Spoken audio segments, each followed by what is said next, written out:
Tenho o prazer de receber aqui na TV Todo Dia, ele é professor universitário e advogado, o Dr. Dorival de Freitas Júnior. Dr. Dorival, boa noite, seja bem-vindo à TV Todo Dia.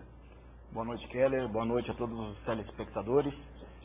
Agradeço mais uma vez a oportunidade de poder participar do seu programa e, se me permite, mandar um abraço aos alunos do curso de Direito da Unisal, daqui de Americana, bem como aos alunos do curso de Direito da Unip de Limeira, os quais eu acabo ministrando aula nessas faculdades. Eu que agradeço, doutor Dorival.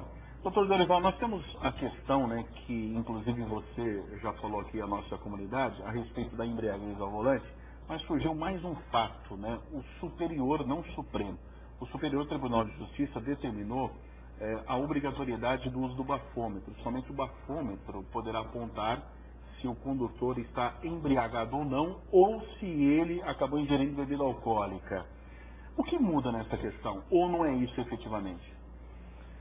Keller, para ficar mais fácil para a gente poder compreender, até os colegas de casa entenderem bem, rapidamente eu vou passar aqui para a gente entender como que se chegou a esse ponto jurídico até hoje.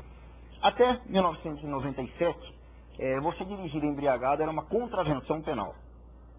E aí, vendo os inúmeros casos em que vitimavam pessoas inocentes e tal, o Legislativo entendeu por bem fazer uma lei e transformar essa contravenção penal em crime.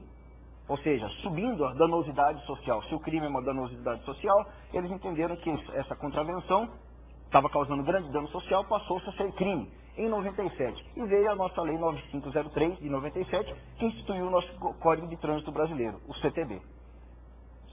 Não contente a isso, entenderam que os crimes com relação à embriaguez ao volante, e dentro desse tipo penal, criaram o artigo 306, que falava dirigir sob estado de álcool ou substâncias análogas, não sei o que, gerando perigo de dano. Só, um tipo aberto. Não contente a isso, aos inúmeros casos, cada vez mais crescentes em virtude da embriaguez ao volante, em 2008, eles editaram essa chamada Lei Seca, que é a 11.705 de 2008, que deu uma grande reformulada ao nosso CTB. Só que daí o que era para essa Lei Seca, para ser um pouco mais rígida, acabou criando um empecilho jurídico, propriamente falando. Por quê?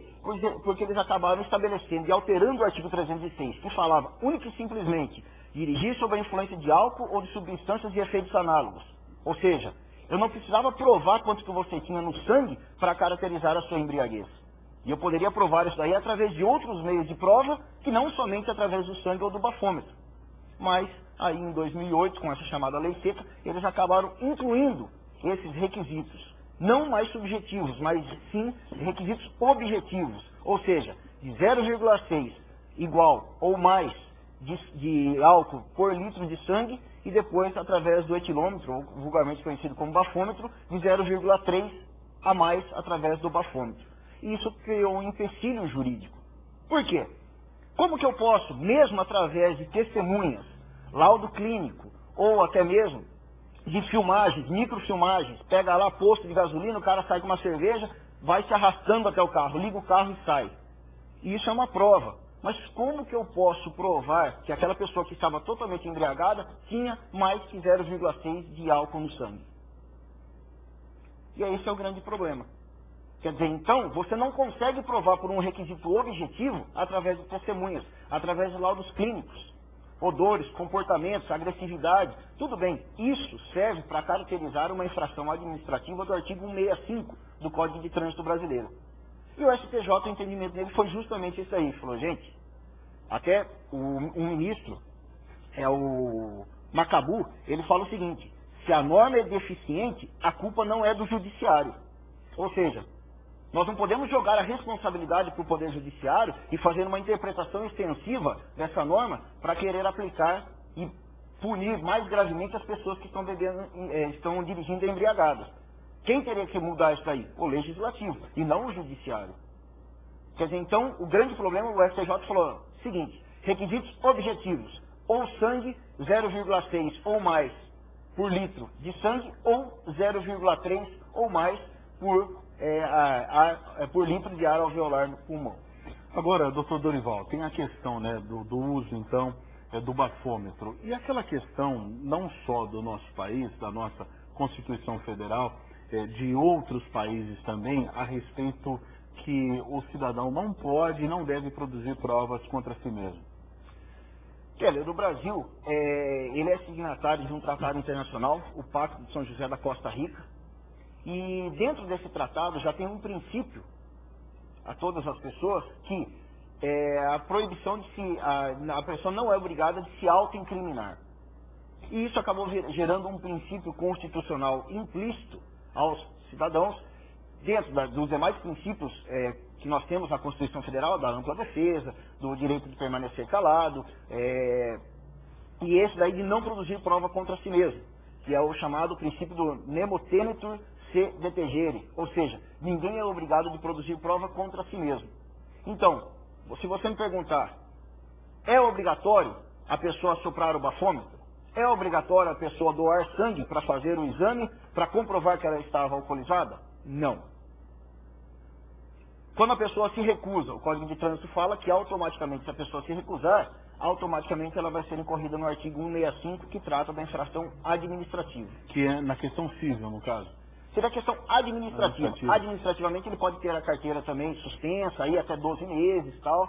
Mas está sendo aplicado atualmente no Brasil. Isso que está sendo aplicado no Brasil, em virtude da recusa dos condutores que estão em tese dirigindo embriagados. Como você vai forçar isso daí?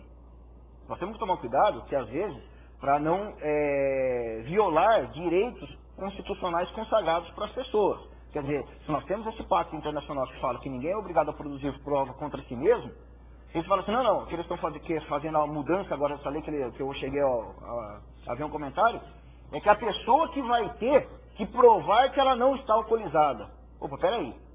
Se nós pegarmos pelo nosso Código de Processo Penal, pelo artigo 156, ela fala, o dever de provar incumbe a quem alega. Quer dizer, se você está alegando que eu estou alcoolizado, você tem que provar. E eu não sou obrigado a compartilhar isso daí ou ajudar a você a provar, criar uma prova contra a minha pessoa. Nós observamos na imprensa, doutor Dorival, e também você acompanha, né, a respeito de algumas operações do policiamento, e fala lá, 10 pessoas foram autuadas em flagrante por embriaguez ao volante. Como se caracteriza a prisão em flagrante? Via de regra, quando eles praticam algum crime de trânsito. Que é o caso da embriaguez, que o superior considera crime, né? Não, considera crime. Tanto é que a pena do artigo do 306 vai até aqui de 6 meses a 3 anos. Ou seja, é uma infração de maior potencial ofensivo, porque a pena máxima ultrapassa os 2 anos. Flagrante, autua em flagrante a pessoa, só que é aquele negócio, Keller. Pode autuar em flagrante você agora, mas aí a gente cai naquela velha questão. Como que você provou que ele está com mais de 0,6 de álcool no sangue? E a figura do legista? Aí que está. Isso, o legista é um outro meio de prova também válido para se provar o alcoolismo da pessoa. Legista, testemunhas, filmagens, o que eu falei, tudo isso são formas de você provar o alcoolismo da pessoa, mas são formas subjetivas. As formas objetivas que você tem ou é através do etilômetro ou é através da dosagem de sangue. O Congresso está aprovando essa questão da ação de testemunhas e de filmagens, né, através até mesmo do telefone celular. Você acha que isso realmente é válido, essas questões, ou cai naquela questão que um magistrado acabou dizendo, que você citou aí, que não é uma questão do judiciário, né, é questão da legislação? Olha, Keller, isso que eu falei, a grande relevância que tem essas questões de trânsito, que a cada ano, a cada feriado que tem, nós vamos ter um feriado agora próximo aí, na próxima semana, quer dizer, vamos ver o saldo de quantas pessoas que às vezes vão viajar para a praia, a família, e às vezes, por uma fatalidade, acaba vitimando a pessoa, por alguém que está do outro lado dirigindo alcoolizado. Mas, se tem algum erro, o grande problema que eles fizeram nessa lei seca foi incluir requisitos objetivos ao artigo 306 do Código de Trânsito. É simples para você acabar com isso daí. Retira esses requisitos objetivos e volta com a redação antiga.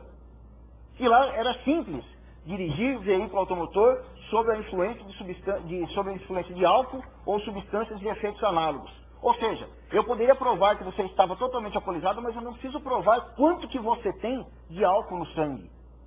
Só que se eu te filmar, eu te coloco em pé, você cai, eu coloco em pé, você cai, totalmente alcoolizado, vai lá, o médico faz um laudo clínico, Quer dizer, isso são meios de provas válidos. Só que hoje, para tipificar no artigo 306, eles não servem. E foi essa a decisão do Supremo Tribunal, do Superior Tribunal de Justiça, através da ministra, presidenta da terceira sessão lá, que acabou entendendo que somente dois meios de prova são legítimos para provar o alcoolismo, ou através do bafômetro ou através do sangue.